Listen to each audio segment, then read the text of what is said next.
దేవుని వాక్యంలో నుండి 143 కీర్తన, 143 కీర్తనల గ్రంథం 143 కీర్తన 10వ వచనాన్ని అందరం కలిసి చదువుకుందాం. 10వ వచనాన్ని అందరం కలిసి చదువుకుందాం.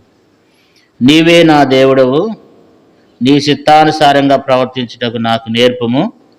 దయగల నీ ఆత్మ సమభూమి గల ప్రదేశమందు నన్ను నడిపించునుగాక. నాతో కూడా చెప్పండి. నీవే నా దేవుడవు, నీ చిత్తానుసారంగా ప్రవర్తించుటకు నాకు నేర్పుము. దయగల నీ ఆత్మ సమభూమి గల ప్రదేశమందు నన్ను నడిపించునుగాక. దేవుని వాక్యంలో మనం చూసినట్లయితే ఇక్కడ కీర్తనకారుడు దావీదు ప్రార్థన చేస్తున్నాడు.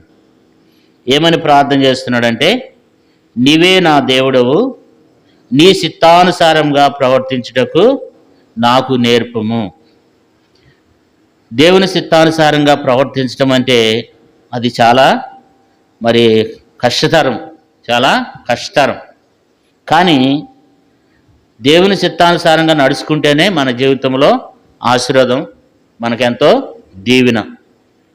చాలాసార్లు మన చిత్తానుసారంగా, మన సొంత ఆలోచన ప్రకారంగా మనం వెళ్ళిపోతాం. చాలాసార్లు దేవుని చిత్తాన్ని మనము కనుగొనలేము. కానీ దావీదు ప్రార్థన చేస్తున్నాడు.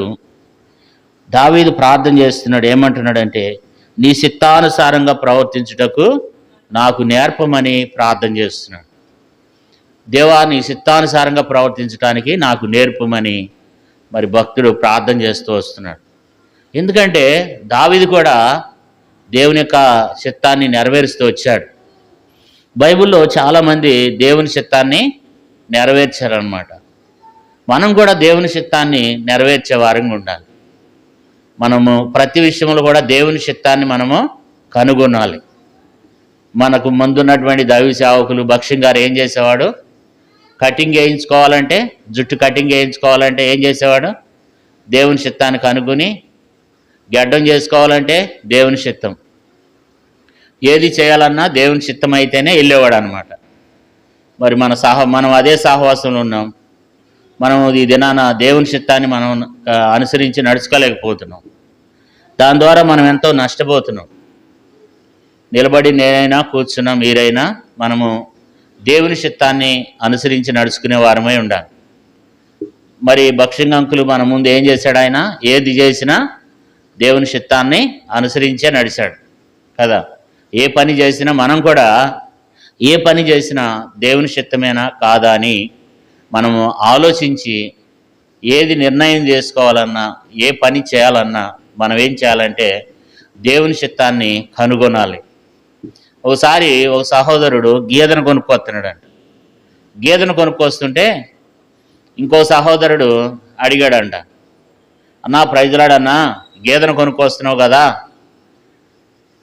ఎంత అయిందన్నా ఏంటి అని అడిగిన తర్వాత అనంటే అడిగాడంట, నువ్వు గేదెను కొనుక్కొస్తాం దేవుని చిత్తమేనా అని అడిగిండంట.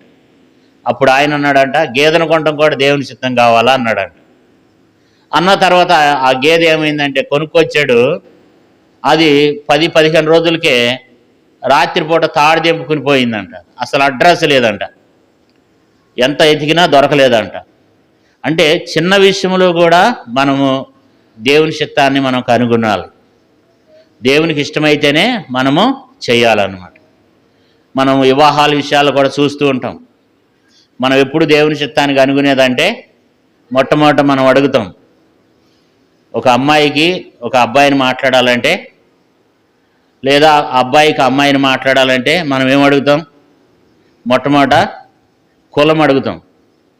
మా కులమేనా అంటాం, మా కులంలోనే కావాలంటాం. తర్వాత అమ్మాయి బాగుందా బాగోలేదా, అమ్మాయి అందంగా ఉంటుందా, ఆ అమ్మాయి అందంగా ఉంటుంది.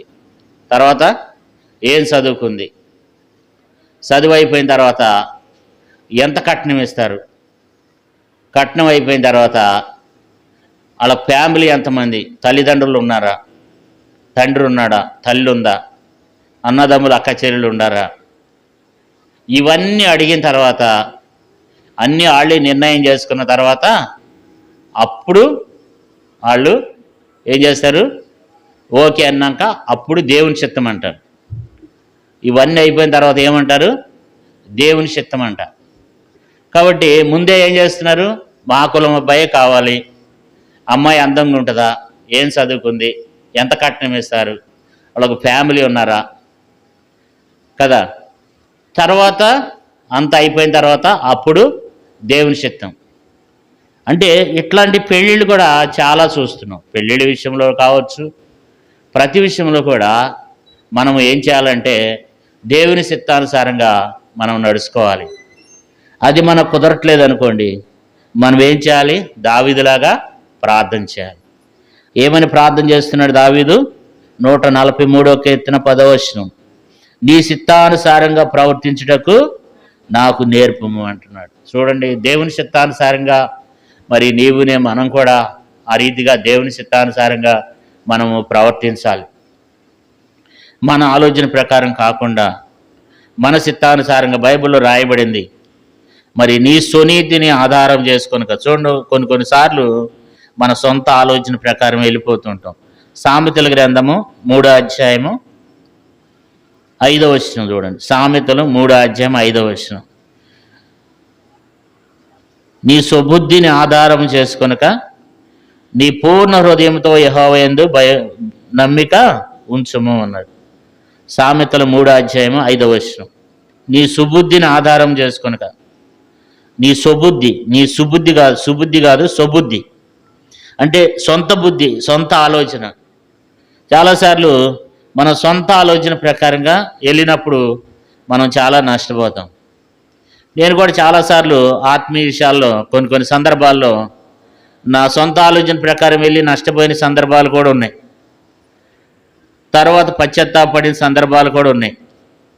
కాబట్టి మనము సొంత నిర్ణయాలు, సొంత ఆలోచన ప్రకారం మనం నడుచుకుంటే మనము నష్టపోతామన్నమాట. అదే బైబిల్లో ఏమంటాడంటే వెలుసూపు అంటాడు. 2 కొరింథీయులకు రాసిన పత్రిక 5వ అధ్యాయం 6వ వచనములు ఏముందంటే, 2 కొరింథీ 5వ అధ్యాయం 6వ వచనం, వెలుసూపు వలన కాక విశ్వాసం వలనే నడుచుకునిచున్నామన్నాడు. అంటే వెలుసూపు అంటే మన సొంత నిర్ణయం, మనకు నచ్చిన ప్రకారంగా మనం వెళ్ళిపోవటం అన్నమాట. మనకిష్టం వచ్చినట్లుగా మనం వెళ్ళిపోవటం వెలుసూపుని బట్టి. కాబట్టి ఇక్కడ అందుకని ఏమంటాడంటే వెలుసూపుని బట్టి కాక అని అంటున్నాడు. కాబట్టి మన సొంత నిర్ణయాలు చాలాసార్లు మనం తీసుకుంటే మనం ఎంతైనా సరే మనం నష్టపోతాం అన్నమాట. కాబట్టి ప్రతి విషయంలో కూడా మనము ఏది చేయాలన్నా, ఏది కొనుక్కోవాలన్నా, లేకపోతే ఏది చేయాలన్నా మనం దేవుని యొక్క చిత్తాన్ని మనం ఏం చేయాలి? కనుక్కున్నాలన్నమాట. దావీదు కూడా ఏం చేస్తాడు? దేవుని యొక్క చిత్తాన్ని గైకున్నాడు అనమాట. అందుకని 40వ కీర్తనలో ఏమంటాడంటే, నీ చిత్తం నెరవేర్చట నాకు సంతోషం అంటాడు. 40వ కీర్తనలో దేవా నీ చిత్తం నెరవేర్చట నాకు సంతోషం అన్నాడు. అంటే దేవుని యొక్క చిత్తాన్ని నెరవేర్చాలనేది దావీదు యొక్క ఉద్దేశం అనమాట. దేవుని చిత్తాన్ని నిజంగా దావీదు అనేక పర్యాయములు దావీదు నెరవేర్చాడు. అందుకని దేవుడు దావీదుని గురించి ఏమన్నాడు? ఇతడు నా ఇష్టానుసారుడైన మనుషుడు, ఇతని వలన నా ఉద్దేశాలన్నీ సఫలం చేయబడతాయి అన్నాడు కదా. అంటే చూడండి, అపోస్తుల కార్యములో యేసు ప్రభు దేవుడు ఏమన్నాడు అంటే, అపోస్తుల కార్యములో మరి దావీదుని గురించి దేవుడు ఇచ్చిన సాక్ష్యం ఏంటంటే, ఇతడు నా ఇష్టానుసారుడైన మనుషుడు, అతను ద్వారా నా ఉద్దేశాలన్నీ ఏమవుతాయంట కదా. 13వ అధ్యాయం 22వ వచనంలో 13:22 అపోస్తుల కార్యములు. తర్వాత అతన్ని తొలగించి దావీదుని వారికి రాజుగా ఏర్పరచును. మరియు ఆయన, నేను యెషయా కుమారుడైన దావీదును కనుగొంటిని, అతడు నా ఇష్టానుసారుడైన మనుషుడు, అతడు నా ఉద్దేశములన్నీ నెరవేర్చునని చెప్పి అతని గురించి సాక్ష్యము నిచ్చెను. కాబట్టి దావీదు దేవుని చిత్తానుసారంగా నడుచుకున్నాడంట, దేవుని ఇష్టానుసారంగా కదా. కాబట్టి ఇక్కడ అందుకని ఏమని ప్రార్థన చేశాడు? 143వ వచనంలో బైబిల్లో అట్లా ప్రార్థన చేసిన వ్యక్తి దావీదే. ఎందుకంటే 143 143 10వ వచనం, నీవే నా దేవుడవు, నీ చిత్తానుసారంగా ప్రవర్తించుటకు నాకు నేర్పము. అంటే నీవే నా దేవుడు, నీ చిత్తానుసారంగా ప్రవర్తించడం నాకు నేర్పము అంటున్నాడు. కాబట్టి దేవుని చిత్తానుసారంగా మనం నడుచుకోవాలి. దేవుని చిత్తం ఏంటి అంటే మనం ఏదన్నా ఒక పని చేయాలనుకోండి, లేకపోతే ఏదన్నా ఒక ఉద్యోగం చేయాలనుకుందాం, లేకపోతే ఒక పని చేయాలనుకున్నాం. ఏది చేసినా కొద్దిసేపు మనం ఆగి ప్రార్థన చేసి, ఉపవాసం ఉండి ప్రార్థన చేసి, ప్రభా ఒక పని చేయాలనుకుంటున్నాను, ఈ పని నీకు ఇష్టమేనా, ఇది నీ చిత్తమేనా కాదా అని చెప్పి మనం నిర్ణయం తీసుకుని వెళ్తేనంట దేవుడు ఏం చేస్తాడంటే అది అక్కడ గొప్పగా మనం జయం పొందుతాం అన్నమాట. మనం విజయం పొందుతాం. మనం నిర్ణయం తీసుకోకుండా ఏం కాదులే అని చెప్పి మనమే నిర్ణయం తీసేసుకుని, మనమే ఆలోచన చేసేసుకుని వెళ్ళిపోయినాం అనుకోండి, తర్వాత మనకు నష్టం జరగవచ్చు కదా. అందుకని ఎజ్రా ఏమంటాడంటే చూడండి, ఎజ్రా గ్రంథం 10వ అధ్యాయము, ఎజ్రా గ్రంథం 10వ అధ్యాయము 11వ వచనం చూడండి. 11వ వచనం, ఎజ్రా గ్రంథం 10:11. కాబట్టి ఇప్పుడు మీ పితరుల యొక్క దేవుడైన యెహోవా ఎదుట మీ పాపమును ఒప్పుకొని ఆయన చిత్తానుసారంగా నడుచుకున్నటకు సిద్ధపడి. అంటే దేవుని యొక్క చిత్తానుసారంగా నడుచుకోవడానికి మనం ఏం చేయాలంట, సిద్ధపడాలంట. అందుకని బైబిల్లో చాలామంది దేవుని చిత్తానుసారంగా నడుచుకున్నారు. వాళ్ళు ఆశీర్వదించబడ్డారు. ఉదాహరణకు అబ్రహాం ఏమన్నాడు, దేవుడు అబ్రహాంకి లోతుకి ఇద్దరికి పట్టలేదు. అప్పుడు అబ్రహాం ఏమన్నాడంటే లోతు నువ్వు ఎటు వెళ్తావో నువ్వే చూసుకో, మన ఇద్దరు కుదరట్లేదు కాబట్టి, నీ మంద కాపురులకు నా మంద కాపురులకు కుదరదు కాబట్టి, మనం బంధువులం కాబట్టి మన ఇద్దరి మధ్యలో వైరం వద్దు, నువ్వు ఎటు వెళ్తావో నువ్వు కోరుకో, నేను ఎటు వెళ్తాను నేను కోరుకుంటాను అన్నాడు. లోతు కళ్ళెత్తి చూస్తేనంట సొదొమ గొమొర్రా ఎట్లా కనపడిందంట, పచ్చగా చక్కగా ఫలించినట్లు కనపడిందంట. అది వెలుసూపుని బట్టి చూశాడు, వెళ్ళిపోవడం ద్వారా ఏమైందంటే భార్యను కోల్పోయాడు, కుటుంబ వ్యవస్థని కోల్పోయినాడు కదా. మరి ఎంతగానో తను నష్టానికి దారి తీయాల్సిన అవసరం వచ్చింది. కన్న కూతుళ్ళే తనతో మరి వ్యభిచరించాల్సినటువంటి పరిస్థితి వచ్చింది. కారణం ఏంటంటే లోతు ఏం చేయలేదంటే దేవుని దగ్గర ప్రార్థన చేయలేదు, దేవుని దగ్గర విజ్ఞాపన చేయలేదు.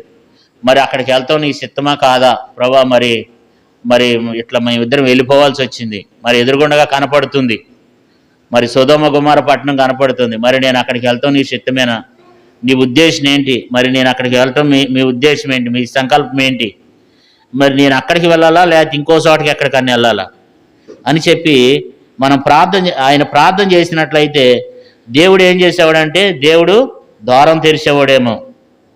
కానీ ఈయన ఏం చేస్తూ వచ్చినాడంట చూడండి, 13వ అధ్యాయం, ఆదికాండము 13వ అధ్యాయం 10వ వచనంలో, లోతు తన కన్నులెత్తి యోర్దాను ప్రాంతమంతటిని చూచెను, యెహోవా సొదొమ గొమొర్రాను పట్టణములను నాశనం చేయక మునుపు షోయారుకు వచ్చే వరకు అదంతయు యెహోవా తోట వలె ఐగుప్తు దేశం వలెను నీరుపారు దేశమై ఉండెను అన్నాడు. అంటే దాన్ని చూశాడు కానీ వెంటనే చూసి ఇది బాగుంది అని వెళ్ళిపోయాడు అంతే. తను ఆశించి ఇది బాగుంది అనుకున్నాడు, సొంత నిర్ణయం ప్రకారం వెళ్ళిపోతూ వచ్చినాడు. కానీ అబ్రహాం అయితే ఏం చేస్తూ వచ్చినాడంట, అక్కడే ఉన్నాడంట. దేవుడే అన్నాడు, అబ్రహామా నీ కన్నులెత్తి చూడు. 14 వచనం చదవండి అక్క. లోతు యెహోవా ఇదిగో నీ కన్నులెత్తి నీ ఉన్న చోటు నుండి ఉత్తరపు దిప్పునకు తట్టు, దక్షిణ దిప్పు తట్టు, తూటు తట్టు, పరమటి తట్టును చూడుము. ఎందుకనగా నీకును అంటే అబ్రహాము కన్నులెత్తి చూడలేదంట. ఎటెల్లాలో ప్రభా నువ్వే సహాయం చేయమని చెప్పి కన్నులు మూసుకొని ప్రార్థన చేస్తున్నాడు. కన్నులు మూసుకొని ప్రార్థన చేస్తుంటే దేవుడే అన్నాడంట, అబ్రహామా నీ కన్నులెత్తి చూడు అన్నాడంట. కన్నులెత్తి చూసిన తర్వాత అన్నాడు, నువ్వు ఇప్పుడు ఎటు వెళ్తావు చెప్పు, నువ్వు ఎటు వెళ్తావు అంటే అటే, ఎందుకంటే నేను ఈ దేశం అంతటిని నీకు నీ సంతానానికి సదాకాలము ఇస్తానన్నాడు. అబ్రహాం ఏం చేశాడంటే దేవుని చిత్తాన్ని కనుగొన్నాడు, కానీ లోతు మాత్రం ఏం చేయలేకపోయినాడంటే దేవుని చిత్తాన్ని ఏం చేయలేకపోయినాడు లోతు అంటే కనుగొనలేకపోయినాడు. అందుకని లోతు ఏమైపోయాడంటే లోతు కుటుంబం పతనానికి దారి తీసిందనమాట. కాబట్టి నీవునే మనం కూడా మరి ఒక దావీదు వలె, ఎజ్రా వలె, అబ్రహాం వలె మనము ఏం చేయాలంటే మనము ప్రార్థన చేసే బిడ్డలంగా ఉండాలి. దావీదు నిజంగా దేవుని యొక్క చిత్తాన్ని కనుగొంటాడు. మనం చూసినట్లయితే చూడండి, దేవుని వాక్యంలో దావీదు ఏం ప్రార్థన చేశాడంటే రెండో సమూయేలు గ్రంథంలో దావీదు చేసిన ప్రార్థన ఉంటుంది.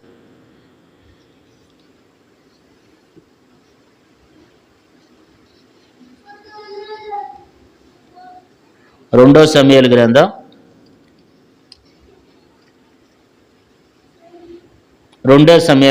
2వ అధ్యాయము మొదటి వచనం.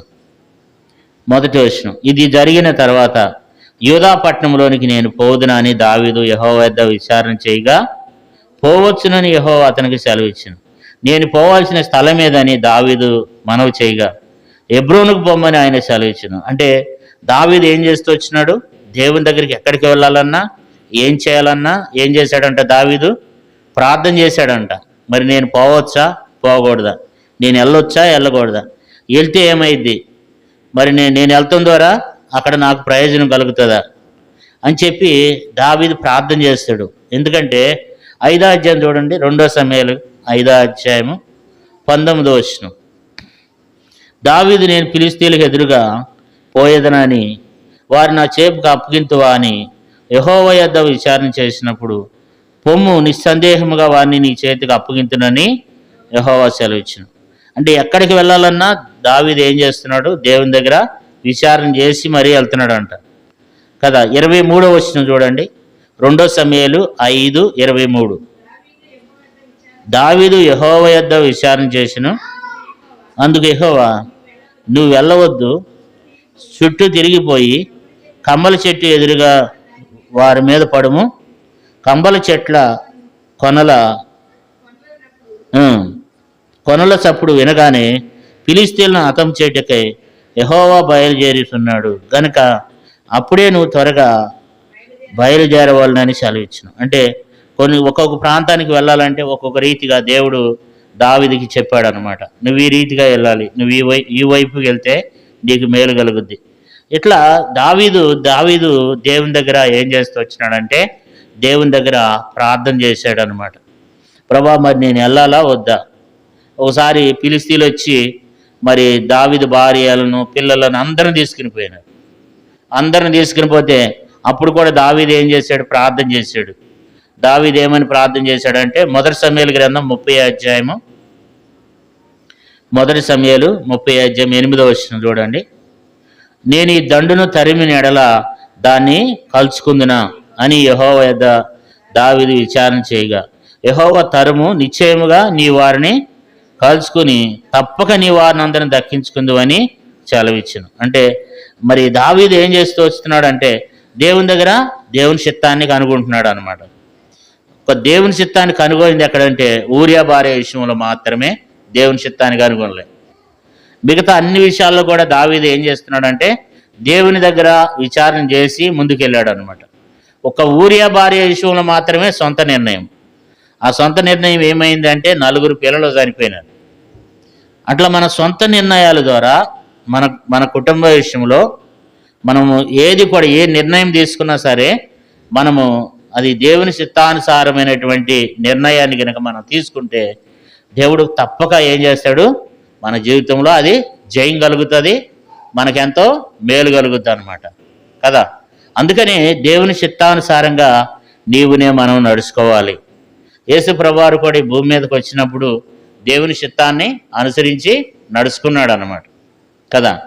బైబిల్ అందుకనే యోహాను రాసిన మొదటి పత్రికలు ఏముందంటే లోకమును దాని ఆశయు గతించును, కానీ దేవుని చిత్తం జరిగించేవాడు నిరంతరం నిలుస్తాడంట. అంటే దేవుని చిత్తాన్ని యోహాను రాసిన 2వ పత్రిక 2వ అధ్యాయము 17వ వచనం.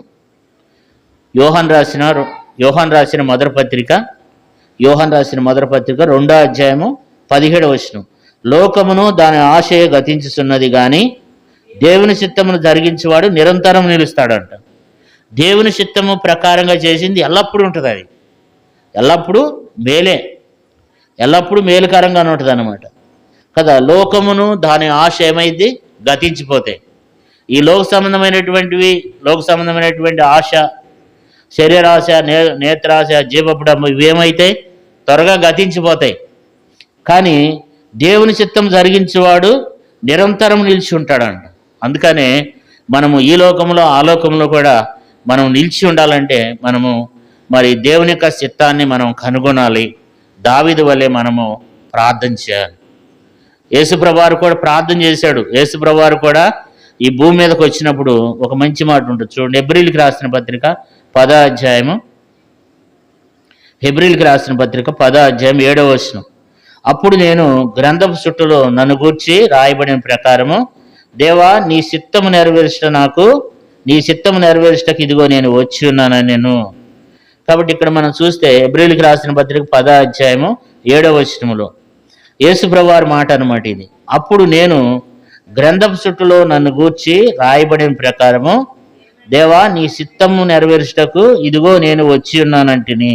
అంటే యేసుప్రభువారు ఎందుకు వచ్చాడు ఈ భూమి మీద కంటే దేవుని యొక్క చిత్తాన్ని నెరవేర్చడానికి వచ్చిండంట. దేవుని చిత్తాన్ని నెరవేర్చడానికి వచ్చాడు, దేవుని ఉద్దేశాలని నెరవేర్చడానికి వచ్చాడు. యోహాను సువార్తలో ఒక మంచి మాట ఉంటుంది.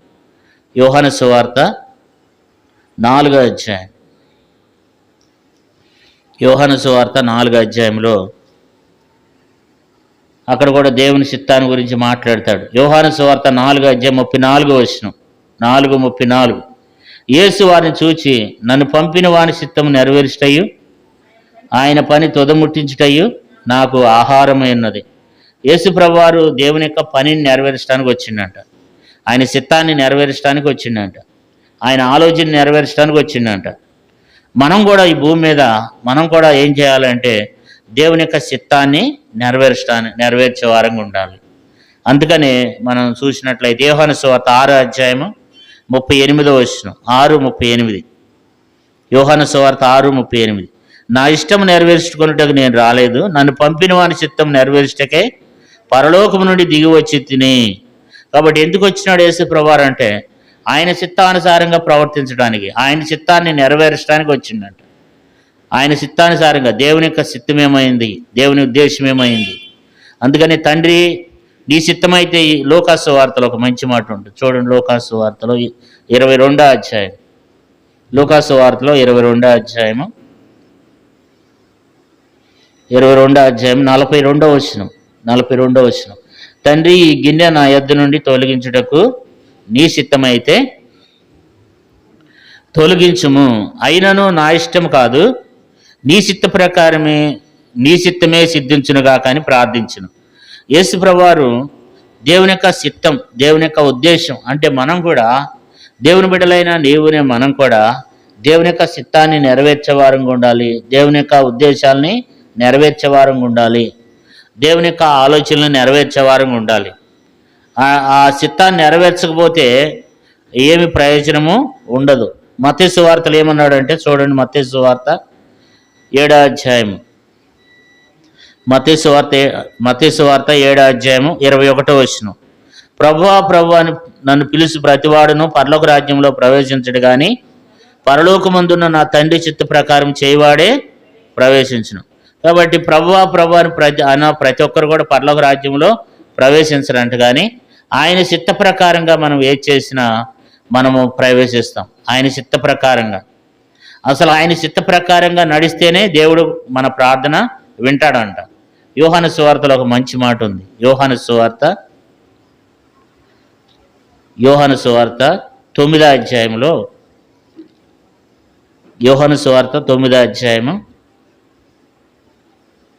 31వ వచనం చదువుకుందాం. యోహాను సువార్త 9:31. దేవుడు పాపుల మనవి ఆలకింపుడని ఎరుగుదుము, ఎవడైనను దైవభక్తుడై ఉండి ఆయన చిత్తము చొప్పున జరిగించినడలా ఆయన వాని మనవి ఆలకించును. దేవుడు ఎవరు మనవి ఆలకిస్తాడు? ఎవరైతే ఆయన చిత్తానుసారంగా చేస్తారో వారి మనవి దేవుడు ఆలకిస్తాడంట. వాళ్ళ మనవి దేవుడు అంగీకరిస్తాడంట.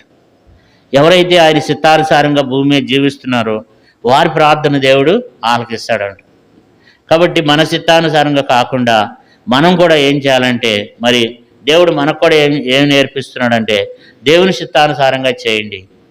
ఆయన ఆలోచన ప్రకారంగా, ఆయన యొక్క ఉద్దేశానుసారంగా మనం నడుచుకోవాలంట. అందుకని యోహాను సువార్తలో మరి 9వ అధ్యాయము 31వ వచనంలో, దేవుడు పాపులు మనం ఆలకింపుడని ఎరుగుదము, ఎవడైనా భక్తుడై ఉండి ఆయన చిత్తం చొప్పున జరిగించిన ఎడల ఆయన వాని మనవి ఆలకించును. దేవుని చిత్తానుసారంగా ఎవరైతే అడుగుతారో, ఎవరైతే ప్రార్థన చేస్తారో, మరి అడిగేటప్పుడు కూడా, దేవుణ్ణి అడిగేటప్పుడు కూడా, ప్రార్థన చేసేటప్పుడు కూడా మనం ఆయన చిత్తానుసారంగా అడగాలంట. బైబిల్లో ఏం రాయబడిందంటే, మనం ఆయన చిత్తానుసారంగా మనం ఏది అడిగినా ఆయన చేస్తాడంట. యోహాను రాసిన మొదటి పత్రికలో ఉంటుంది. అంటే మనం ఆయన చూడండి, యోహాను రాసిన మొదటి పత్రిక మనం ఆయన చిత్తానుసారంగా ఏది అడిగినా ఆయన చేస్తాడంట. మొదటి పత్రిక 5వ అధ్యాయము 14వ వచనం, 5:14 ఆయనను బట్టి మనకు కలిగిన ధైర్యం ఏమనగా, ఆయన చిత్తానుసారంగా మనం ఏది అడిగినానో ఆయన మన మనవి ఆలకించిన అనేది అది. అంటే దేవుని యొక్క చిత్తానుసారంగా మనం అడగాలి. మన ఆలోచన ప్రకారంగా కాకుండా, మన చిత్తానుసారంగా కాకుండా మనం దేవుని చిత్తం ఎరిగి మనము ప్రార్థన చేయాలంట. దేవుని యొక్క ఉద్దేశం ఎరిగి మనం అడిగేది, మనం ప్రార్థన చేసేది కూడా దేవుని చిత్తమా కాదా, దేవుని ఉద్దేశమా కాదా, మరి అట్లా మనం ప్రార్థన చేసే వారంగా ఉండాలంట. ప్రార్థన కూడా మనం కావాల్సింది మనం అడిగినప్పుడు అన్నీ దేవుడు నెరవేర్చడు, కానీ ఆయనకి ఇష్టమైంది ఏదో అదే ఆయన మన పక్షంగా నెరవేర్చేవాడుగా ఉన్నాడు. కాబట్టి మనం అడిగేది కూడా, దేవా ఇది నీ చిత్తమా కాదా, ఇది నీకు ఇష్టమా కాదా, ఆయనకి ఇష్టమైందే మనం అడగాలి. ఇది దేవునికి ఇష్టమైంది కాబట్టి దాన్ని అడగాలి. కానీ మనం అడుగుతున్నామంట, కానీ ఏమడుగుతున్నాం? అడుగుతున్నామంట. చూడండి, 4వ అధ్యాయం యాకోబు పత్రిక 4వ అధ్యాయము, యాకోబు పత్రిక 4వ అధ్యాయం 3వ వచనం, మీరు అడిగినను మీ భోగముల నిమిత్తం వినియోగించుటకై దురుద్దేశంతో అడుగుదురు గనక మీకేమీ దొరకట్లేదు. అంటే మనం అడుగుతున్నాం, కానీ మనం ఏదోదో మరి ఈ లోక సంబంధమైనటువంటి వాటి విషయంలో దురుద్దేశంతో అడుగుతున్నామంట. అందుకని మనకి ఏది కూడా దొరకట్లేదంట. కాబట్టి మరి దేవుని వాక్యంలో మనం చూసినట్లయితే మరి దావీదులాగా మనం కూడా ప్రార్థన చేయాలి. ఈ రాత్రి దావీదు ప్రార్థన చేశాడు. ఒక మాట చదివి మనము ఆ మాట జ్ఞాపకం చేసుకుని మనము ప్రార్థనలోకి ప్రవేశిస్తాం. చూడండి, 143 కీర్తనల గ్రంథం, ఆ మాటను మీద చదువుకున్నాం, మరొకసారి జ్ఞాపకం చేసుకుందాం. 143వ కీర్తన 10వ వచనం, నీవే నా దేవుడవు, నీ చిత్తానుసారంగా ప్రవర్తించుట నాకు నేర్పుము, దయగల నీ ఆత్మ సమభూమి గల ప్రదేశమందు నన్ను నడిపించునుగాక. నీ చిత్తానుసారంగా ప్రవర్తించడానికి నాకు నేర్పుము. దేవుని చిత్తానుసారంగా మరి మనం ప్రవర్తించాలి. మనం కూడా ప్రార్థన చేద్దాం.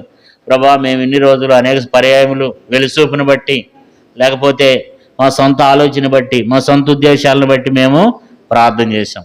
కానీ ప్రభా, మరి ప్రతి విషయంలో కూడా మీ చిత్తానుసారంగా మేము ప్రవర్తించడానికి మాకు నేర్పించండి అని మనం ప్రార్థన చేద్దాం. ఎందుకంటే దేవుడే మనకు సహాయం చేయాలి. లేకపోతే మనందరం ఏం చేస్తాం? మనం తప్పిపోతాం, పడిపోతాం. అంటే మన సొంత ఆలోచన ప్రకారంగా కాకుండా దేవుడే ఆయన చిత్తానుసారంగా ప్రవర్తించడానికి మనకు నేర్పినట్లుగా. ఎందుకంటే ఇక్కడ దావీదే ప్రార్థన చేస్తున్నాడు. ఏమంటున్నాడు అంటే, నీ చిత్తానుసారంగా ప్రవర్తించుటకు నాకు నేర్పమని చెప్పి ప్రార్థన చేస్తున్నాడు. మరి మనం కూడా దేవుని చిత్తానుసారంగా ప్రవర్తించినట్లుగా, ప్రభా మీరే మాకు నేర్పించండి. అనేక సార్లు మా సొంత ఆలోచన ప్రకారం, సొంత ఉద్దేశాలతో అనేక సార్లు మేము చేసాము, కానీ అది ఏమాత్రం కూడా అది ఫలితం లేకుండా అయిపోయింది. కాబట్టి ఈ రోజు నుంచి కూడా మీ చిత్తానుసారంగా ప్రవర్తించడానికి మాకు నేర్పమని చెప్పి ఈ మాటతో దేవుని మనం ప్రార్థన చేద్దాం. దేవా, నీ చిత్తానుసారంగా ప్రవర్తించడానికి నాకు నేర్పించండి ప్రభా అని చెప్పి మనము ప్రార్థన చేద్దాం. ప్రార్థనలోకి వెళ్దాం. రేపటి దినం